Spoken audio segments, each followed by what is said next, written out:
హరే కృష్ణ. ఈ వీడియోలో నేను ఏ హుక్ ఇవ్వదలుచుకోలేదు. But I'm going to introduce a small taste of little Krishna story. చాలా మందికి తెలుసు ఇది కార్తీక మాసం అని. బట్ అందులో కొంతమందికి మాత్రమే తెలుసు ఇది దామోదర మాసం అని కూడా అంటారని. అందులో కూడా కొంతమందికి దామోదర మాసం అని ఎందుకు అంటారు? What is the story behind it అని కొంతమందికి మాత్రమే తెలుసు. సో, ఈ వీడియోలో ఆ స్టోరీ లైన్ ఏంటి అనేది I'm going to introduce you. So, welcome back to this episode. ఒకరోజు ఎర్లీ మార్నింగ్ యశోదమ్మ నిద్రలేచి కృష్ణుడి కోసం వెన్న ప్రిపేర్ చేయడం స్టార్ట్ చేస్తుంది. అది కూడా ఎందుకంటే ఎప్పుడు కృష్ణ ఎవరికొకళ్ళ ఇంటికి వెళ్తూనే ఉంటాడు వెన్న తిందామా అని చెప్పేసి. ఇలా అయితే తిని ఎప్పుడు అల్లరి చేస్తూ ఉంటాడు, ఎవరికొకళ్ళ ఇంటికి వెళ్తూనే ఉంటాడు, అందరి చేత కంప్లైంట్స్ ఇప్పిస్తూ ఉంటాడు అని చెప్పేసి తనకి ఏదైనా సంథింగ్ స్పెషల్గా చేసి స్వీట్గా చేస్తే తను ఎక్కడికి వెళ్ళడు అని చెప్పేసి వెన్న చేసి దాని నుంచి నెయ్యి చేసుకొని స్వీట్స్ ఏమైనా తయారు చేద్దాము అని చెప్పేసి తన కోసం ఆలోచిస్తూ వెన్న చేస్తూ ఉంటుందన్నమాట. ఈ గ్యాప్లో కృష్ణ నిద్రలేస్తాడనమాట. నిద్రలేచి అమ్మ దగ్గరికి వస్తాడు. యశోదమ్మ దగ్గరికి వచ్చి అమ్మ అమ్మ అని పిలుస్తాడు. సో యశోదమ్మకి అర్థమైపోతుంది ఆ పిలుపులోనే కృష్ణకి ఇప్పుడు ఆకలేస్తుంది, పాలు ఇవ్వాలి అని. సో తను చేస్తున్న పని ఇలా పక్కన పెట్టేసేసి కృష్ణకి ఇలా ఒళ్ళో తీసుకుంటుంది. ఒళ్ళో తీసుకొని కృష్ణకి పాలు ఇవ్వడం స్టార్ట్ చేస్తుంది. ఈ గ్యాప్లో వంటింట్లో పాలు పొయ్యి మీద పెట్టుంటాయి అన్నమాట. మనందరికీ తెలుసు గోకులంలో నందమహారాజు అంటే తన దగ్గర 9 లక్షల గోవులు ఉంటాయి. ఆ 9 లక్షల గోవుల్లో అన్నిటికన్నా స్పెషల్ గోవులు 108 ఉంటాయన్నమాట. వాటినే పద్మగంధ గోవులు అంటారనమాట. మనకు తెలుసు నార్మల్ గోవులనే హిందువులు చాలా పవిత్రంగా చూసుకుంటారు. ఆ గోవు ఇచ్చిన పాలను చాలా అమృతంలా ఫీల్ అవుతారు. సో అలాంటిది బృందావనం గోకులంలో ఆవులు అంటే చాలా పవిత్రమైనవి.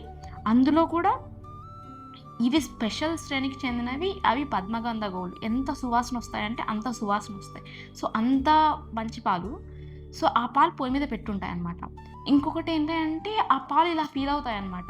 ఇప్పుడు కృష్ణుడికి యశోదమ్మ పాలిస్తుంది అంటే యశోదమ్మ పాలు తాగాడు, కృష్ణుడికి కడుపు నిండిపోతుంది. సో అప్పుడు మా పరిస్థితి ఏంటి, అసలు మా లైఫ్ యొక్క వాల్యూ ఏంటి? కృష్ణ ఇప్పుడు యశోదమ్మ పాలు తాగేస్తాడు, మా లైఫ్ మొత్తం వేస్ట్ కదా, కృష్ణ మమ్మల్ని తాకని కూడా తాకకపోతే అని చెప్పేసి అవి ఫీల్ అవుతూ ఉంటాయి అనమాట. అవి ఫీల్ అయ్యి బాధతోటి పొంగడం స్టార్ట్ చేస్తాయి. అరే ఈ లైఫ్ మాకొద్దు, ఇంకా కృష్ణుడు తాగకపోతే అని చెప్పేసి దే కమిట్ టు సూసైడ్ అనమాట. అలా నిప్పుల్లో పడి చచ్చిపోదాము అన్న ఫీల్ అవుతూ ఉంటాయి. ఈ గ్యాప్లో యశోదమ్మకి పాలు పొయ్యి మీద పెట్టానని గుర్తొస్తుంది. సో ఇమీడియట్గా ఒళ్ళో ఉన్న కృష్ణని ఇలా తీసేసి పక్కన పెట్టేసేసి వెంటనే పరుగున పాల కోసం వెళ్తుంది. సో వెంటనే ఇలా తీసి పక్కన వేసేసింది కదా. సో కృష్ణ ఫుల్గా కోపం వచ్చేస్తుంది. నాకన్నా నీకు ఆ పాలే ఇంపార్టెంటా అని చెప్పేసి ఫుల్ కోపంతో పళ్ళు కొరుక్కుంటూ, లేదు నేను చెప్తాను నీ పని అని చెప్పేసేసి అక్కడున్న కుండాలన్నిటి పగులు కొట్టేస్తాడు. ఇల్లంతా చిందర వందర చేసేస్తాడు. ఈ గ్యాప్లో యశోదమ్మ పాలు పక్కన పెట్టేసేసి రిటర్న్ వస్తూ ఉంటుంది. కృష్ణకి టెన్షన్ వచ్చేస్తుంది, అరే ఇల్లంతా పాడు చేశాను అని. సో అందుకని యశోదమ్మ ఎక్కడొస్తే తిడుతుంది అని చెప్పేసేసి ఎంత కుదిరితే అంత ఆ చిన్న చేతులతోటి అక్కడున్న వెన్న ఏదైతే ఉందో అది మొత్తం ఇలా చేతులతోటి బయటికి తీసుకెళ్ళిపోతాడనమాట. మనకు తెలుసు నార్మల్గా చిన్న పిల్లలు ఏదైనా చిన్న అల్లరి పని చేస్తేనే, వాళ్ళకి ఎంత అల్లరి పని చేయని ఆ క్యూట్ ఫేసెస్ చూస్తేనే అరే ఎంత ముద్దుగా చేస్తున్నాడో అనిపిస్తుంది. అలాంటిది హీజ్ అ సుప్రీం లార్డ్. నార్మల్గానే సుప్రీం లార్డ్ నార్మల్గా చూస్తేనే మనకు అరే ఎంత క్యూట్ అనిపిస్తుంది. అలాంటిది అంత చిన్న పిల్లవాడుగా ఉన్నప్పుడు తను అలా చేయడం, అలా క్యూట్ చేతులతోటి ఇలా వెన్న తీసుకొని బయటకు వెళ్ళడము అలా చేస్తుంటాడు. చాలా క్యూట్గా అనిపిస్తుంది.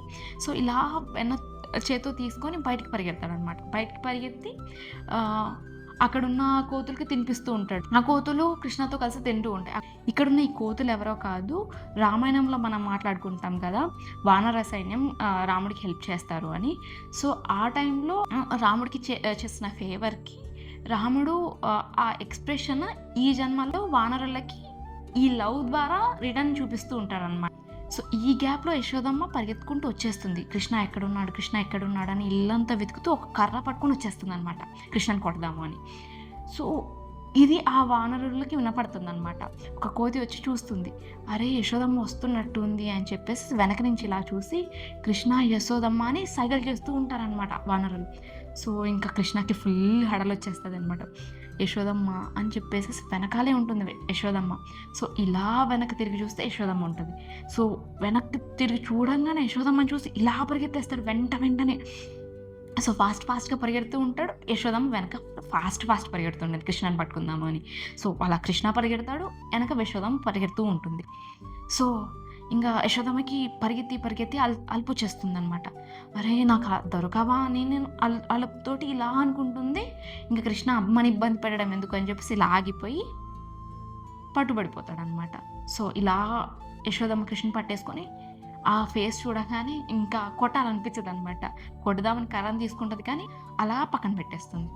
సో నువ్వు నా మాట వినకుండా ఇలా ఎక్కడ పడితే అక్కడ పరిగెడితే వస్తూ ఉంటావు. ఇల్లంతా చిందరవందర చేసావు. ఇవాళ మాత్రం నీకు శిక్ష తప్పదు అని చెప్పేసేసి ఇలా పట్టుకొని రోటికి కట్టేద్దామని రోల్ దగ్గరికి తీసుకొని వస్తుంది. కట్టేద్దామని ఒక తాడు తెచ్చుకొని రోడ్ దగ్గర కట్టేయడం స్టార్ట్ చేస్తుంది. సో ఈ గ్యాప్‌లో ఈ గోలంతా చూసి చుట్టూ ఉన్న గోపికలందరూ అక్కడికొచ్చి చూస్తూ ఉంటారనమాట. యశోదమ్మ కట్టేస్తూ ఉంటే స్టార్టింగ్ కాసేపు ఇలా జరగాలి కట్టే అని చెప్తుంటారు.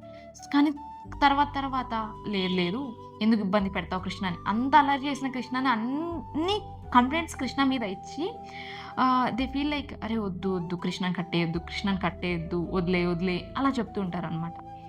కానీ యశోదమ్మ మాత్రం ఫిక్స్ అయి ఉంటుంది. అరే తిని ఇంత అల్లరి చేస్తున్నాడు, తిని కట్టేయకపోతే మాట వినడు అని చెప్పేసి రోప్తో కట్టేయాలని ఇలా పెట్టేస్తుంది అనమాట. కట్టేయడానికి ఇలా దగ్గరికి తెచ్చేస్తుంది. కానీ ఆ రోప్ సరిపోదు. సో సరిపోదు కదా అని చెప్పేసి ఇంకో రోప్ అటాచ్ చేస్తుంది దానికి. స్టిల్ అది అటాచ్ చేసినా కూడా సరిపోదు. సో అలా అని చెప్పేసి ఒకదాని తర్వాత ఒకటి, ఇంకో దాని తర్వాత ఇంకోటి, అలా ఒక రోప్ తర్వాత ఒకటి అటాచ్ చేస్తూనే ఉంటుంది. కానీ ఆ రోప్ మాత్రం తను కట్టడానికి నడుముకు సరిపోదు. నాకు తెలుసు నువ్వే ఏదో మాయ చేస్తున్నావు, అందుకనే ఈ రోప్ సరిపోవట్లేదు, నా మాట విను కృష్ణ అని చెప్పేసి ఒక్క మాట ప్రేమగా అనగానే కృష్ణ ఓకే అమ్మ, నేను ఇంగ్లీష్లో చెప్తున్నా నార్మల్గా, సరే అమ్మ నేను నీ మాట వింటాను అని చెప్పేసి చాలా క్యూట్గా నేను కట్టుకుంటాను, నీకెందుకు ఇబ్బంది అని చెప్పేసి యశోదమ్మ చేతులతో ఉన్న ఆ తాడుని తీసుకొని నేను కట్టేసుకుంటా అని చెప్పేసి ఇలా తన చేతితో తీసుకొని కట్టుకుంటాడు అనమాట. దాన్నే ఇక్కడ ఏంటిది ఉదరానికి ఏం కడుతున్నాడు, రోప్ని దామ్ అంటారనమాట. దామ్ ఎక్కడ కడుతున్నారు, ఉదరానికి, కృష్ణుని ఉదరానికి కడుతున్నారు కాబట్టి దీన్ని దామోదర లీల అంటారు. ఈ లీలను మొత్తాన్ని దామోదర లీల అంటారు. సో దీని తర్వాత యశోదమ్మ కట్టేసి వెళ్ళిపోయిన తర్వాత ఆ రోల్ ఏదైతే ఉందో దాన్ని గట్టిగా లాగి దాన్ని ఈడ్చుకుంటూ బయటికి వెళ్ళిపోతాడు అనమాట. వెళ్ళిపోయినప్పుడు 2 చెట్లకు మధ్య ఇరుక్కుపోతుంది అనమాట. ఇరుక్కుపోయి దాన్ని ఈడ్చుకొని వెళ్తూ ఉంటాడు. సో ఈ గ్యాప్లో ఆ ఫోర్స్ వల్ల ఆ చెట్లు ఏవైతే ఉన్నాయో అటొకటి ఇటొకటి ఇలా పడిపోతాయి అనమాట. ఆ చెట్లు పడిపోయిన తర్వాత ఆ చెట్ల నుంచి 2 బయటకు వస్తూ ఉంటారనమాట. వాళ్ళెవరో కాదు, కుబేరుడి కుమారులు అనమాట. శాపం వల్ల అలా చెట్టు రూపంలో ఉండిపోతారు. సో ఈ లీల జరగడానికి మెయిన్ రీజన్ వాళ్ళ శాప విమోచనం. కృష్ణ చేసే ప్రతి లీలలో కూడా ఏదో ఒక అంతరార్థం బిహైండ్ ఇట్.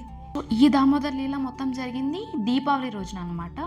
సో అందుకని ఆచార్యులు చెప్తూ ఉంటారు, ఈ దామోదర మాసంలో నేతి హారతి ఇవ్వడము, లేదు స్పిరిచువల్ థింగ్స్లో పార్టిసిపేట్ చేయడము, అలా మంచి మంచి పనులు చేయడము, ఇలాంటివి చేయడం వల్ల ఎవరైతే చేశారో వాళ్ళకి 1000 times రిటర్న్ వస్తుంది పాజిటివ్ అని చెప్తూ ఉంటారు.